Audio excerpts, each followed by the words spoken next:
भगत सिंह जब देश आजाद हुआ तो क्या उनकी माँ नहीं थी, बाप नहीं थे, परिवार नहीं था, संपत्ति नहीं था?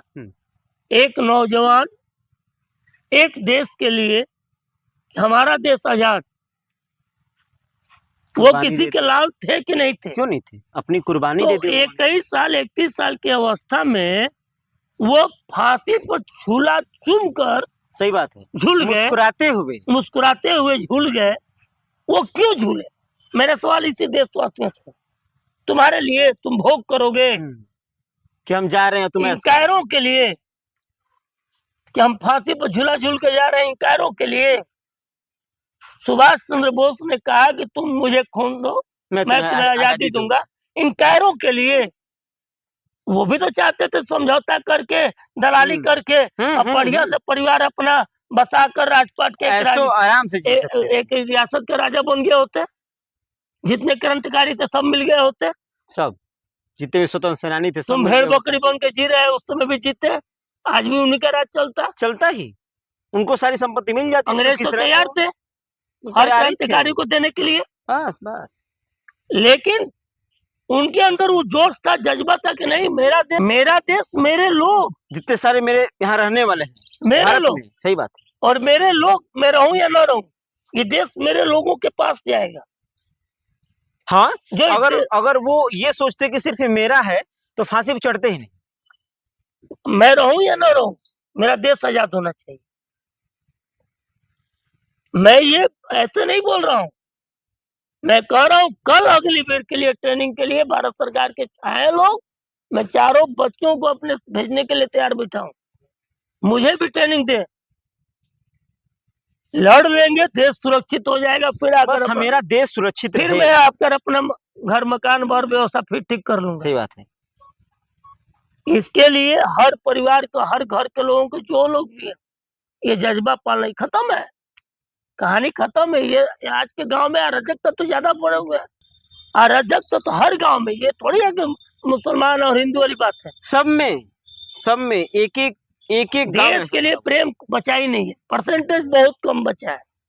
बस अपने लिए प्रेम, बस भोग, बस भोग, बस भोग, अपने लिए भोग, भोग कि मैं सुखी हूँ, बाम खत्म।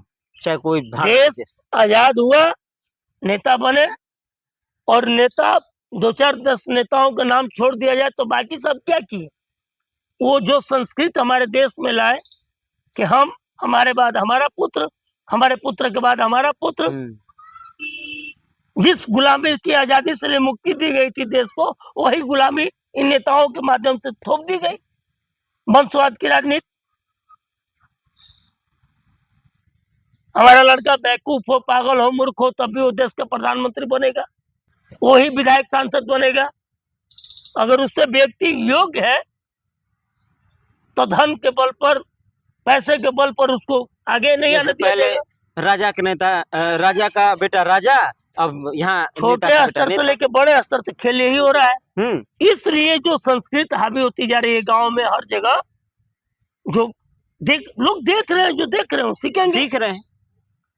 त्याग की भावना कहीं से देखते, कहीं से कुछ होता, अच्छी बातें, अच्छे कार्य, तो लोग सीखते। अच्छा चीज सीखने में बड़ा भार ना है, ये तो है। तो ये समाज किधर चल चुका है? जिस तरीके से बांग्लादेश में हो रहा है, हिंदुओं पे अत्याचार, और ये बातें कहना कि ऐसा माहौल बिल्कुल हिंदुओं पे, मतलब ऐसा माहौल बिल्कुल है ही नहीं, हिंदुओं पे अत्याचार हो ही नहीं रहा है। तो अपने देश के जितने भी लोग हैं, फिर जो भी हैं, क्या सोचते हैं बांग्लादेश के बारे में? क्या करना चाहिए अपने भारत के देश के में राजनीति लोग रह रहे हैं, जो गद्दियों पे बैठे हुए हैं? 57 देश है मुस्लिम कंट्री। शेख हसीना को छुपने के लिए भारतीय मिला था। जी, ये 57 देश का इतिहास, वहां से भगकर सीधे इस 57 देश का क्या था इतिहास? शकुनी कहाँ का था? हम अपने महाभारत, अपने गीता, अपने जो हमारे ग्रंथ, ऊपर हम विश्वास करते हैं ना। अगर हम हिंदू हैं तो हम विश्वास करते हैं। हस्तिनापुर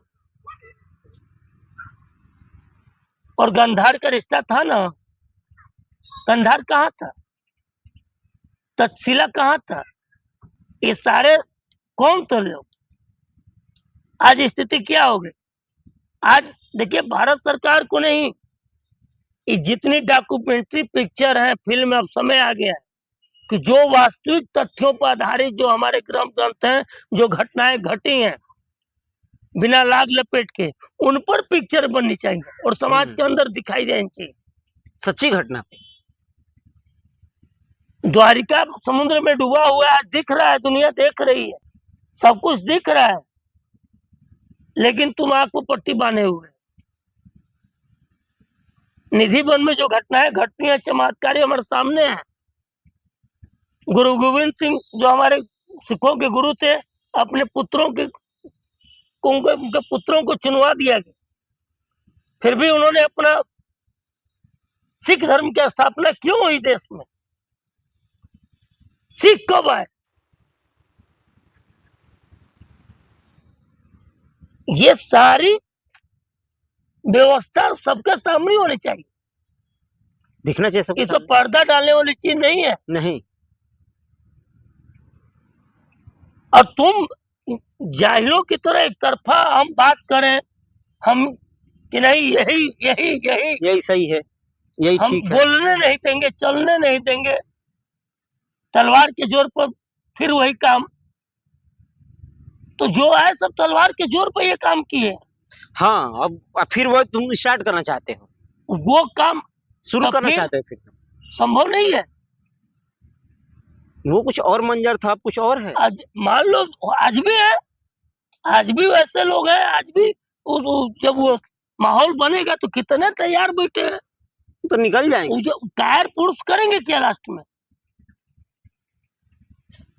मैं तो भाई देखो, आजाद हिंदुस्तान में आजाद पैदा हुआ हूँ, तो उस आजादी को कैसे मिली है मैं इसका महत्व समझता हूँ कि भगत सिंह मेरे ही किसी परिवार के उलाल रहे हो और उन्होंने इस देश के लिए बलिदान दिया, तो उनकी बलिदानी व्यर्थ न जाए और उस कैसे सुनहरा सपना इस देश के लिए देखकर फांसी पर झूले होंगे, ये आपकी कल्पना से बाहर है।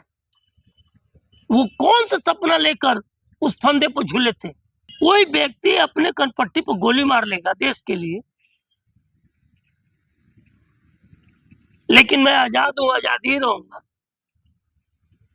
वो तो सोच के गए ना कि मैं तो मैं चला जाऊंगा, नहीं, तो नहीं, मैं चला जाऊंगा तो जितने नहीं, मेरे भारत ये के लोग बात थे नहीं है। वो ठीक रहेगा, सब सही से नहीं, रहेंगे। ठीक नहीं रहेगा।